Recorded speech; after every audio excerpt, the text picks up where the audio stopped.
This is Luis on the left there, who really made our visit to Panama a great experience. We took the train from Panama City to Cologne, where he met us and drove us back to Panama City to the hotel there. We went somewhere almost every day after that with him.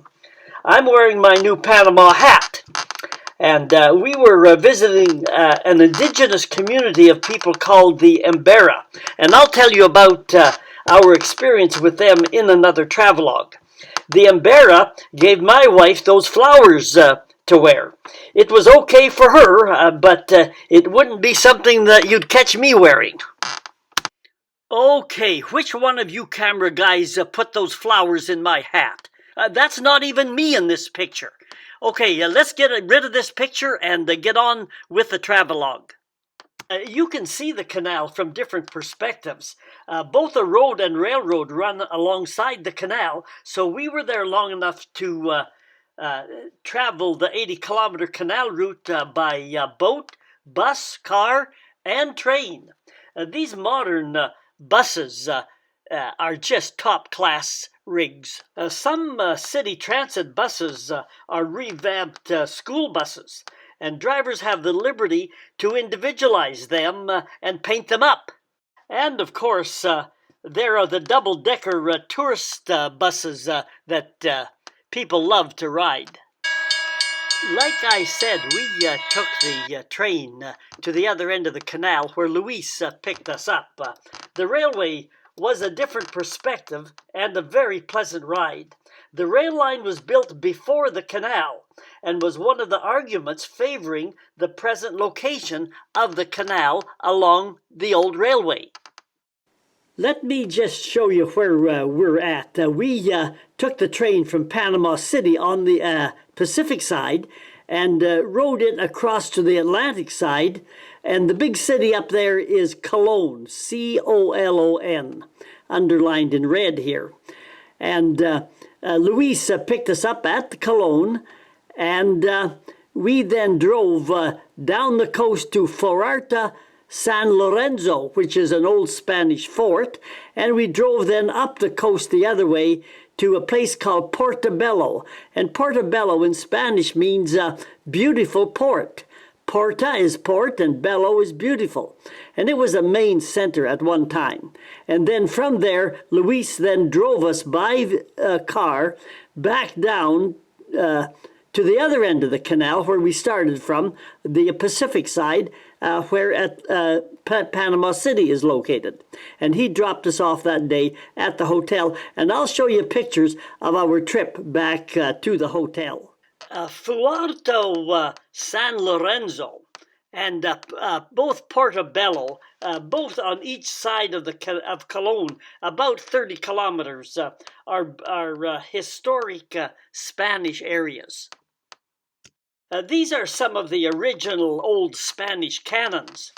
Over the years, this area was attacked by the Spanish, by the British, and by pirates over time. From the very beginning, the Spanish arrived with military might, killing men and children and raping the indigenous women. Their superiority in swords, long spears, and protective armor overwhelmed the local population. The local native people had never even seen horses before. Some even thought that horse and rider was one being, some kind of a super god. Dogs were part of the Spanish military machine. These war dogs, like the ancestors of huge dogs like mastiffs, Rottweilers, greyhounds, and wolfhounds, were unleashed onto terrified native people who fled in terror. The dogs were often starved for a while before sicking them on to the local people. The bodies of killed natives were then cut up and fed to the dogs for food. It was indeed a wicked time.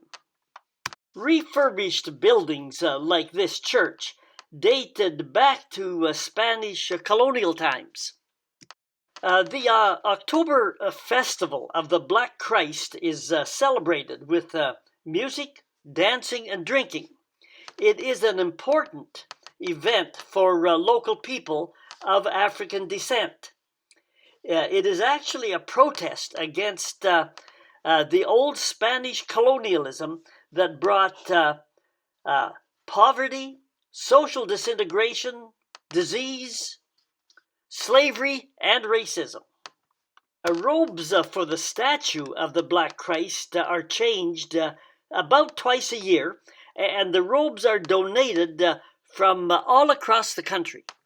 I just wanted to show you the extent of Spanish influence in the Americas, both South and North America, in those early years.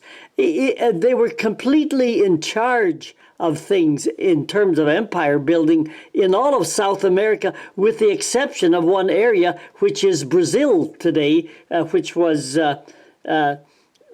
colonized by the Portuguese.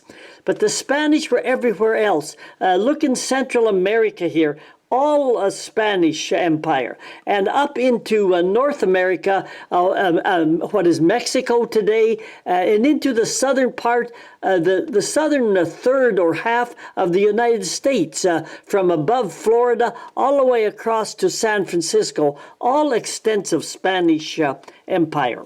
The Spanish were not only here in large numbers over an extensive area of North America, they were here many years before other Europeans came.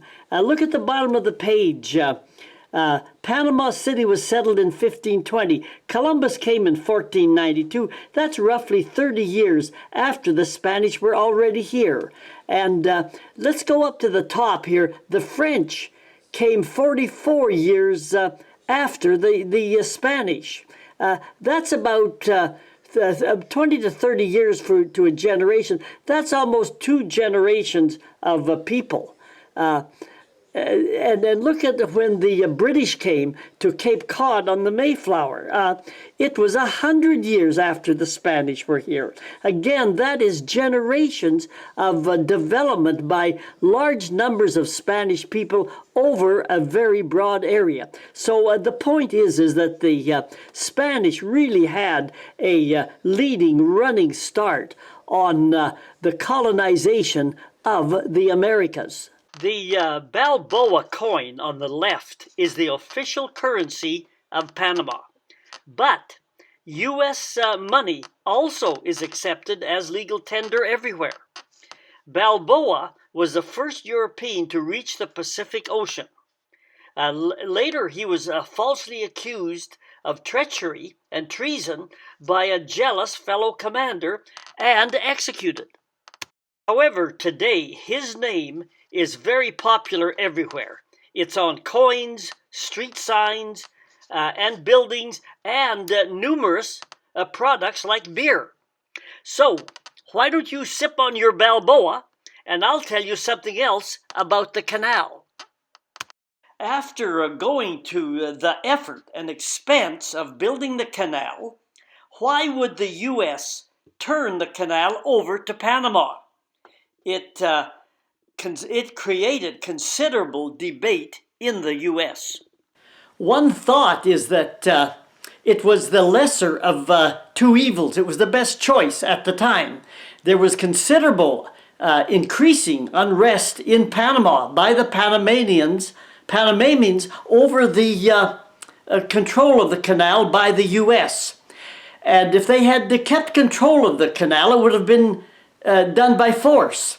And it wasn't like the Suez Canal on the desert of Egypt, where you could see military movements. The Panama Canal, in contrast, went through jungle and mountains, and artillery and gunfire would have come from those mountains in mass continually. And how often could that occur before international shipping ground to a halt?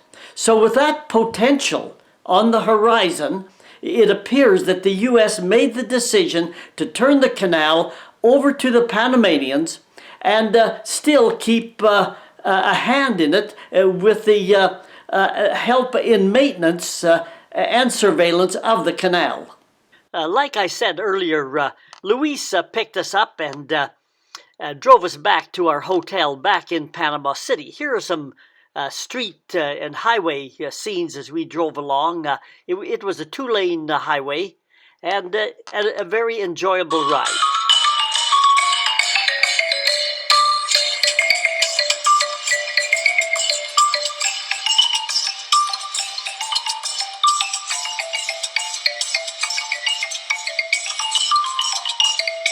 Along the road, we were stopped by a group of kids and older girls who had some things to sell. I said I would buy if they did a quick song and dance for us. They were delighted. As Luis said, it is about the only way they can earn some money. Panama always has been an international melting pot of people, as shown by this poster. This is a Muslim gated community that has been in Panama for many years. And also China is an active participant in the country, especially in the new areas of construction. Many expats have found Panama to be their new home.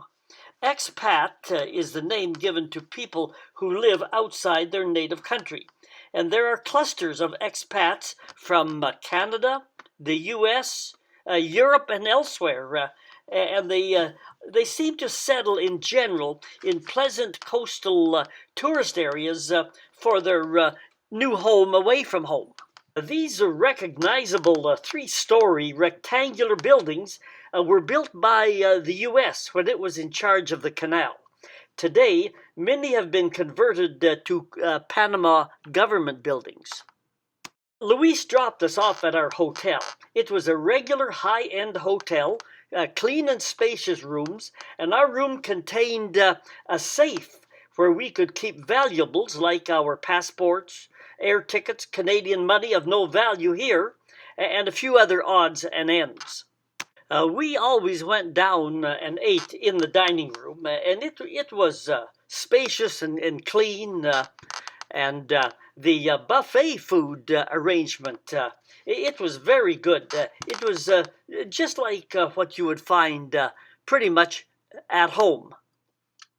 Our room overlooked the pool area with a view of the canal.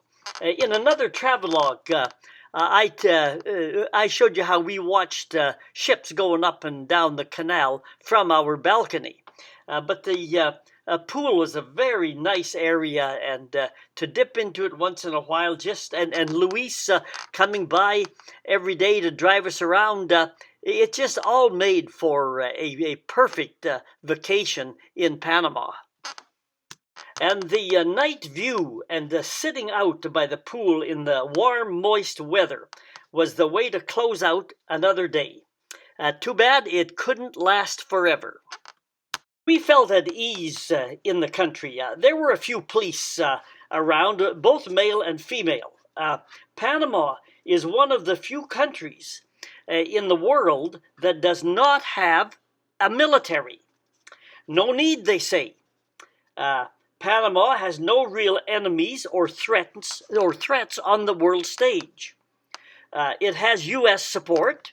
It's an international community at peace with its neighbors, and therefore feels no need to maintain the expense of a military.